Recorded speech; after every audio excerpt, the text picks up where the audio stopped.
Përshëndetje të nderuar shikues, jeni me edicionin e lajmeve në Radio Televizionin Publik të Kosovës. Në kuadër të samitit botëror të qeverisjes, presidentja Vjosa Osmani ka takuar kryeministrin e mbretërisë Eswatinit, vend ky për cilin presidenti serb Aleksandar Vučić kishte thënë se kishte tërhequr njohjen e pavarësisë së Kosovës. Përmes një shkrimi në rrjetin social Facebook, Osmani ka thënë se gjatë takimit me kryeministrin e Eswatinit kanë diskutuar për avancimin e raporteve mes të dyja shteteve. Gjatë samitit botëror të qeverisjes pata kënaqësinë ta takoj kryeministrin e mbretërisë së Eswatinit, shpreha mirënjohjen e popullit të Kosovës për njohjen e hershme të pavarësisë nga Eswatini, si dhe gatishmërinë për të avancuar drejt lidhjes së marrëveshjeve në fusha konkrete me interes të dyanshëm. Po ashtu diskutuam për koordinim me të ngushtë në forume multilaterale, ka shkruar Osmani në postimin e saj në Facebook. Gjykata Supreme ka konfirmuar se ka pranuar 6 ankesa pas përfundimit të rinumërimit lidhur me rezultatin e zgjedhjeve të 28 dhjetorit. Sipas njoftimit, 2 ankesa janë bërë nga kandidati i Partisë Demokratike të Kosovës Bekim Haxhiu, një nga Partia Rome e Bashkuar e Kosovës, një nga koalicioni PAI-PDAK-LPB, një nga Emilia Regjepi dhe një nga Partia e Re Demokratike. Supremja ka afat 5 ditë për vendosjen e këtyre ankesave, të cilat ishin refuzuar nga paneli zgjedhor për ankesa dhe parashtresa. Nëse edhe Supremja i refuzon, atëherë i hapet rruga certifikimit të rezultateve zgjedhore. Pas certifikimit, brenda 30 ditësh, duhet thirret seanca për konstituimin e kuvendit.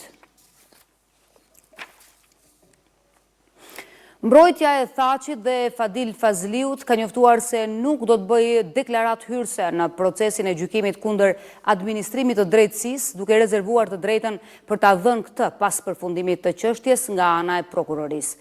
Gjykimi ndaj ish-presidentit Hashim Thaçi, Bashkim Smakajt, Fadil Fazliut, Isni Kilaj dhe Erdin Kuçit për veprat kundër administrimit të drejtësisë fillon më 27 shkurt. Kryeprokurori Blerim Yusufaj dhe prokurori special Naim Abazi u takuan me antarët Kongresit Amerikan për të diskutuar për luftën kundër krimit organizuar dhe terrorizmit, thuhet kështu në njoftimin e prokurorisë. Takimet riafirmuan përkushtimin e Kosovës për sundimin e ligjit dhe bashkëpunimin ndërkombëtar. Kongresistët shprehën mbështetje për forcimin e drejtësisë dhe luftimin e korrupsionit në vend, thuhet më tej në njoftimin për media.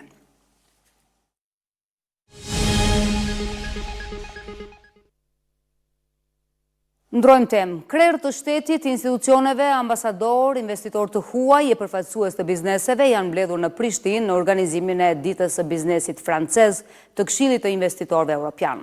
Gjatë këtij organizimi, bizneseve franceze ju bë thirrje për të investuar në Kosovë. Qëllimi ynë është të arrisim këtë vrull, të krijojmë një efekt zinxhiror, të inkurajojmë guximin e kompanive franceze dhe jam shumë i bindur se kompanitë e pranishme sot këtu mund të japin një kontribut vendimtar në ndërtimin e Kosovës të së nesërmes.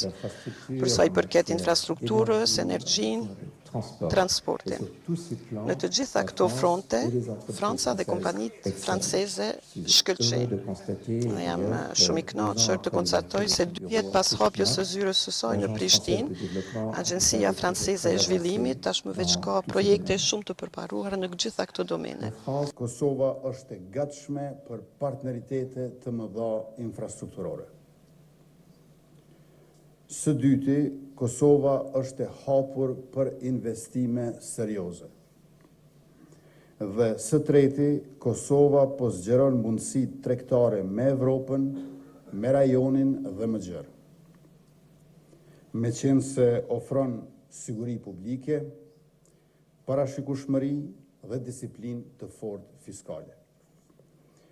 Kemi punuar për të forcuar sundimin e ligjit, për të ulur praktikat informale dhe për të krijuar një terren të barabartë, sepse konkurenca duhet të jetë e drejtë për ata që inovojnë dhe investojnë.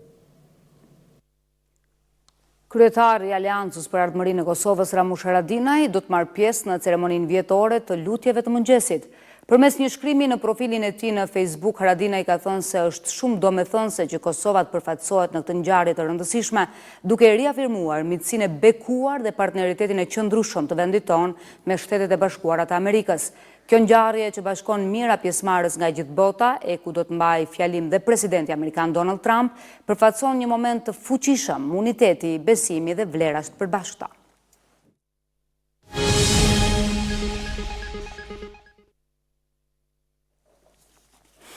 Misioni i Fondit Monetar Ndërkombëtar, i cili po qëndron për vizitë në Kosovë, është pritur nga bordi i zyrës së rregullatorit të energjisë. Gjatë takimit për të diskutuar për zhvillimet kryesore në sektorin e energjisë elektrike me fokus në projektet energjetike dhe proceset rregullatore tarifore, ZRE prezantoi progresin e fazave të liberalizimit të tregut, duke theksuar se pavarësisht sfidave dhe shtyerjeve, faza e parë po zbatohet me sukses dhe se procesi do të vazhdojë në mënyrë graduale dhe të qëndrueshme në përputhje me kornizën ligjore dhe parimet e tregut hapur.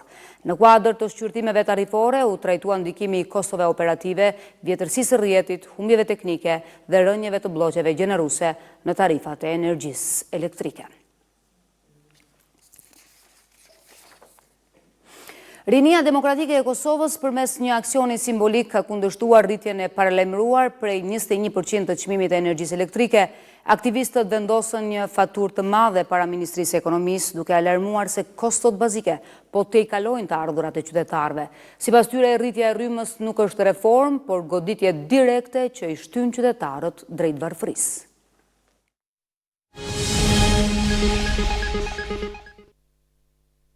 Tani një lajm nga sporti, Agim Ademi është rizgjedhur presidenti i Federatës së Futbollit të Kosovës për një mandat tjetër 4 vjeçar pas votimit të zhvilluar sot në kuvendin zgjedhor të Federatës.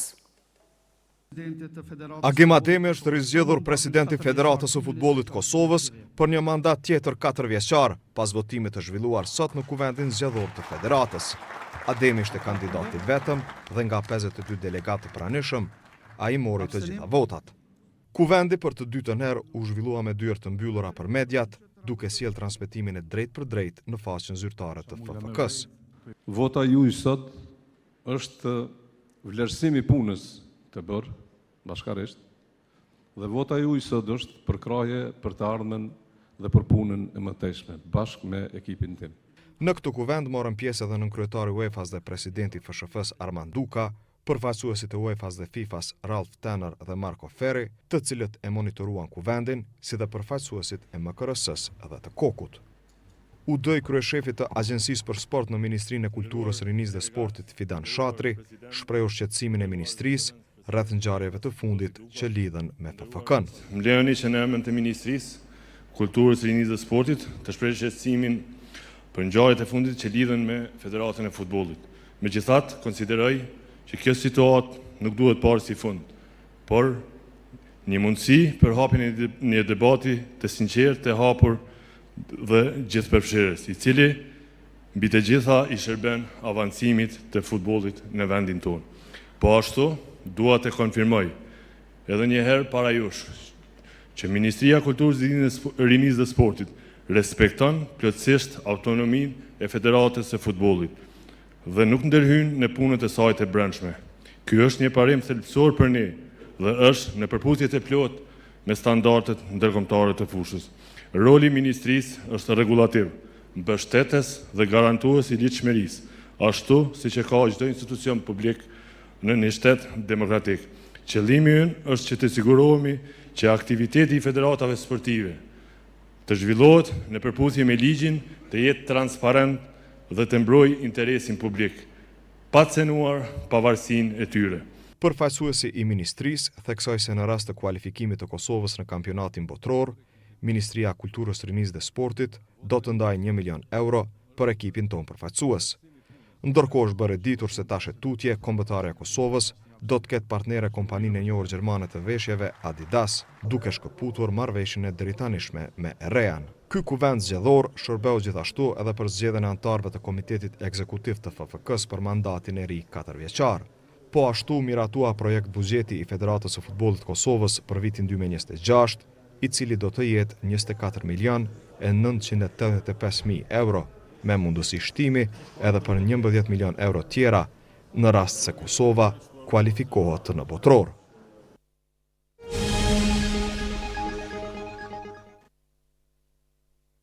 Shohim tani zhvillimet kryesore nga bota. Përfaqësuesit e Ukrainës dhe të Rusisë kanë përfunduar rundin e dytë të negociatave me marrëveshje për këmbimin e 314 robërve të luftës. Bisedimet janë vazhdimsi e negociatave të filluara qysh në muajin e kaluar. Përfaqësuesit Ukrainës dhe ata të Rusisë kanë përfunduar raundin e dytë të negociatave që po zhvillohen në Abu Dhabi të Emirateve të Bashkuara Arabe me ndërmjetësimin e Shteteve të Bashkuara të Amerikës. Bisedimet përfunduan me arritjen e një marrëveshje për këmbimin e 314 robërve të luftës, duke shënuar herën e parë që Ukraina dhe Rusia arrin një marrëveshje të tillë që nga tetori i 2025-s. Njëkohësisht, është njoftuar se në bazë të marrëveshjes së tetorit, 2 palët sot kanë këmbyer 150 ushtarë që ishin zënë në rob nga armiku. Pas takimit, përfaqësuesit amerikan kanë thënë se gjatë takimit të sotëm është shënuar për parim, por se shumë punë ende mbetet për të arritur rezultate që do të sjellin deri te fundi i luftës. Njëkohësisht, negociatori rus Kirill Dmitriev gjithashtu tha se ka përparime, por kritikoi vendet evropiane, të cilat, sipas tij, po tentojnë ta pengojnë procesin. Bisedimet e sotme janë vazhdimsi e negociatave të filluara muajin e kaluar, por raundi i parë i bisedimeve ka përfunduar pa ndonjë rezultat të dukshëm. Sipas diplomatëve, edhe pse Kievi dhe Moska po arrin marrëveshje rreth çështjeve të vogla, çështjet më të rëndësishme, siç janë kërkesat ruse për koncesione territoriale, mbesin të pasgjidhura. Ishte gjithçka e përgatitur për këtë edicion lajmesh. Të nderuar teleshikues, do të takohemi bashkë në edicionin qendror në 19:30. Mirupafshim.